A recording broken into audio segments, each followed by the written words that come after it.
नमस्कार, स्वागत है सभी राज्यों की आंगनबाड़ी सेविका सहायिका बहनों का हमारी आज की सच्ची खबरों में।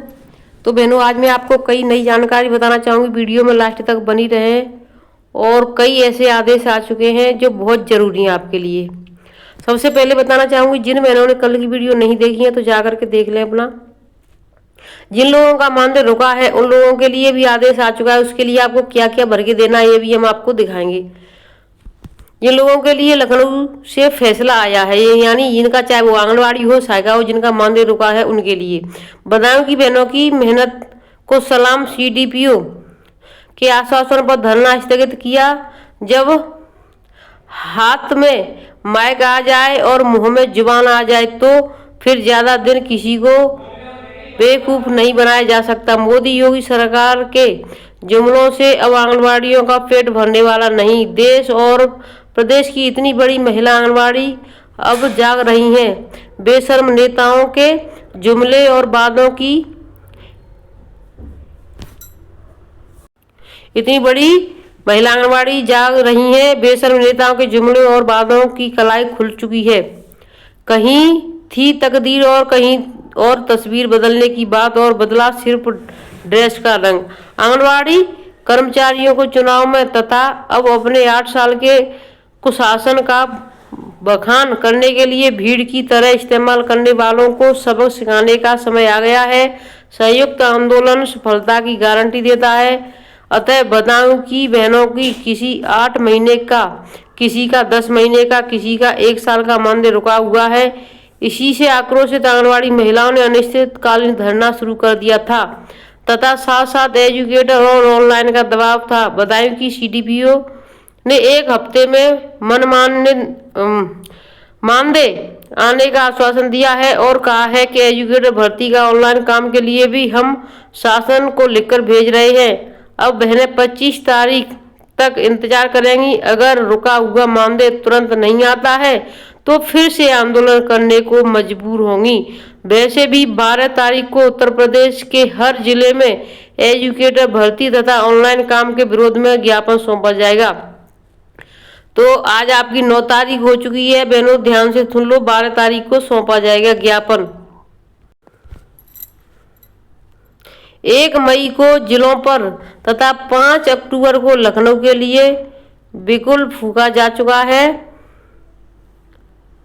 मुझे 10 तारीख को बदायूं जाना था, लेकिन कोई बात नहीं, जल्दी बदायूं की बहनों से मिलने जाएंगे। सावित्री चौधरी। तो देखिए, जिन बहनों का मानदेय रुका हुआ है उनके लिए कौन कौन से यानी आदेश भर के देना है, आपको जमा करना है, जिससे कि आपका मानदेय आ जाए। देखिए, 7 तारीख यानी 2 दिन पहले का है। समस्त पुलिस अधीक्षक क्षेत्रीय विशेष शाखा अभिसूचना विभाग उत्तर प्रदेश, पुलिस अधीक्षक अभिसूचना विभाग उत्तर प्रदेश, LS शिक्षक 2025 7/4/2025। सेवा में प्रेषक संख्या कृपया अवगत कराना है। जनपद बरेली में आंगनबाड़ी सहायिकाओं को विगत 7 माह से मानदेय न मिलने की सूचना उत्तर प्रदेश को हुई है। उक्त के दृष्टिगत अपने अपने रीजन के जनपदों में आंगनबाड़ी सहायिका का बकाया मानदेय की सूचना संकलित कराकर दिनांक 8/4/2025 को, यानी कल निकल चुकी है 8 तारीख, यानी एक ही दिन का समय दिया था, 7 दिन को, 7 तारीख को ये आदेश निकाला और 8 तक का। अब बताइए इतनी जल्दी। तो देखिए, 8/4/2025 को समय 11:30 बजे तक आख्या ईमेल यानी इस ईमेल आईडी पर भेजना था के माध्यम से निर्धारित प्रारूप में भेजने का कष्ट करें। प्रारूप: क्रम संख्या, जनपद का नाम, संगठन का नाम, नेतृत्वकर्ता पद, मोबाइल नंबर। कुल आंगनबाड़ी सहायिका यानी आप आंगनबाड़ी है तो इसमें आंगनबाड़ी सहायिका जिले में कितनी है वो आपको डीपीओ को करने हैं। आप अपना जिन जिन बहनों का मानदेय रुका है तो वो अपना सुपरवाइजर सीडीपीओ को बता दें। कितनी आंगनबाड़ी सहायिकाओं को मानदेय नहीं मिला है, इसमें वो संख्या बनी। कितने माह से नहीं मिला है, इसमें ये संख्या बनी है 6 महीने से, 8 महीने से। कुल बकाया यानी कुल कितना बकाया हो चुका है, ये सभी मंडला अधिकारियों मेरठ गाजियाबाद निर्देशानुसार उक्त पत्र के संबंध में सूचना दिनांक 8/4/2025 को समय 1 बजे तक इस कार्यालय को ईमेल आईडी के माध्यम से उपलब्ध कराना सुनिश्चित करें।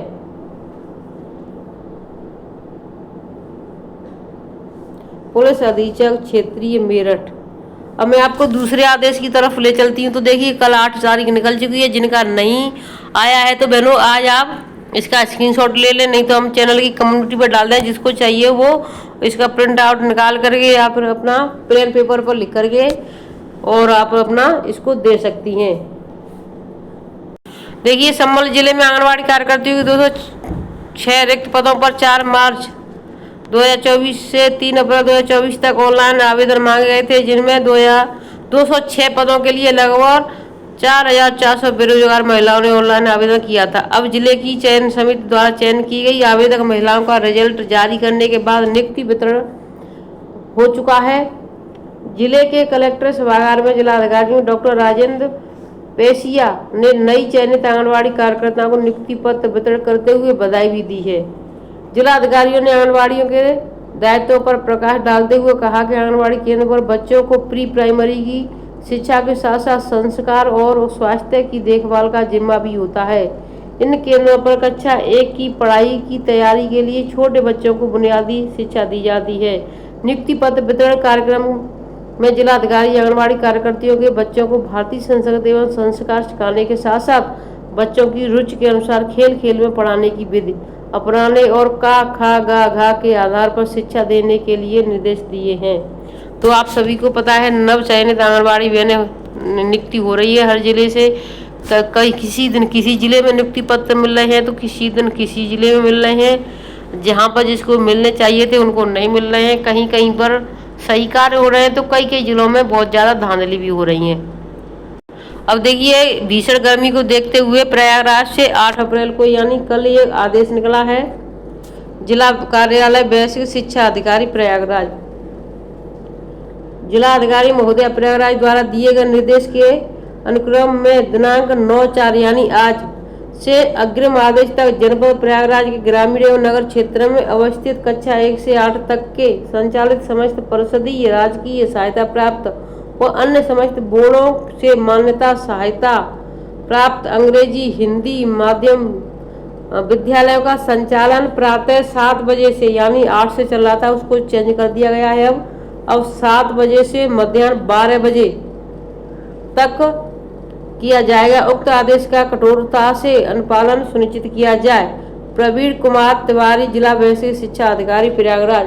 तो यहाँ पर समय में बदलाव देखिए, कई जिलों से आदेश आ चुके हैं, यानी बदलाव यानी जो बदलाव हुए हैं वो आंगनबाड़ी केंद्रों में भी बदलाव हो चुके हैं। ऐसा नहीं कि आंगनबाड़ियों के लिए बदलाव नहीं है। अब देखिए, एक जो नई हमारे पास जो आदेश एक वीडियो रिकॉर्डिंग आई है, ये आई है यानी एमपिन को लेकर के। तो अधिकारी किस तरीके से, यानी अधिकारी न होते हुए भी अधिकारी का बहाना लेकर के किस तरीके से कहाँ कहाँ की बात है, किस तरीके से क्या पूछता है, इस वीडियो को आप सभी बहनें अवश्य देख लें। जिला पोषण समिति की समीक्षा में डीएम नाराज, दर्जन भर सीडीपीओ का वेतन रोका, जानिए पूरा मामला। ठीक है, यानी डीपीओ का मानदेय रोक दिया गया, वेतन। ये महाराजगंज की खबर है। महाराजगंज का मतलब ये नहीं महाराजगंज, वो तो सभी राज्यों में ये पोषण टैकर की समस्या चल रही है। अधिकारी अनुनय झा द्वारा सोमवार को कलेक्ट्रेट सभागार में जिला पोषण समिति और शिक्षा विभाग की समीक्षा की है। पोषण समिति की समीक्षा करते हुए जिलाधिकारी ने पोषण टैकर आंगनबाड़ी केंद्रों के कायाकल्प, नवीन आंगनबाड़ी केंद्रों के निर्माण, SAM बच्चों के पोषण की स्थिति, THR और नवाचार सहित विभिन्न बिंदुओं की समीक्षा की। उन्होंने उच्च पोषण उक्त पूरक भोजन दिए जाने के परिणाम स्वरूप आंगनबाड़ी केंद्रों में बच्चों की उपस्थिति और उनके सुधार के विषय में जानकारी ली। डीपीओ द्वारा बताया गया कि सभी ब्लॉकों में उच्च पोषण युक्त पूरक भोजन का वितरण कराया जा रहा है और बच्चों की उपस्थिति व स्वास्थ्य पर सकारात्मक प्रभाव दिख रहा है। संवाददाता के अनुसार जिलाधिकारी ने जवाब पर असंतोष व्यक्त करते हुए बेसलाइन सर्वे के उपरांत हुए सुधार के संदर्भ में विस्तृत रिपोर्ट प्रस्तुत करने का निर्देश दिया। रिपोर्ट प्रस्तुत करने तक किसी भी CDPO का वेतन जारी न करने का सख्त निर्देश दिया। यानी जब तक रिपोर्ट नहीं आ जाती है तब तक किसी को वेतन नहीं मिलेगा, सबका रोक दिया गया है। उन्होंने आंगनबाड़ी केंद्रों के निर्माण कार्य की प्रगति की जानकारी लेते हुए अवशेष आंगनबाड़ी केंद्रों का निर्माण जल्द से जल्द पूर्ण कराए जाने हेतु DPRO और निर्देशित किया। आंगनबाड़ी केंद्रों की मरम्मत हेतु अधिशासी अभियंता, ग्रामीण अभियंता विभाग को प्राथमिकताओं का निर्धारण करते हुए आंगनबाड़ी केंद्रों की सूची उपलब्ध कराने का निर्देश दिया।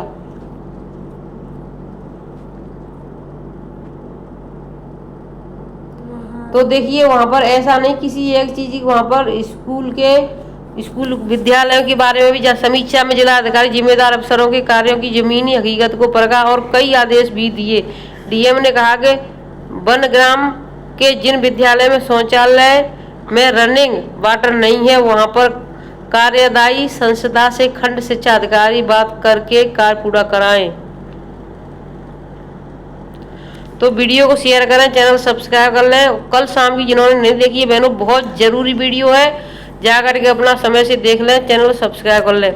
जो नई आंगनबाड़ी बहनें हैं उनके लिए बहुत ज़रूरी सूचना है कि सभी प्रकार के रजिस्टर किस तरीके से मेंटेन करने हैं। हर प्रकार की वीडियो चैनल पर डली हुई है, सभी को देख लें। धन्यवाद।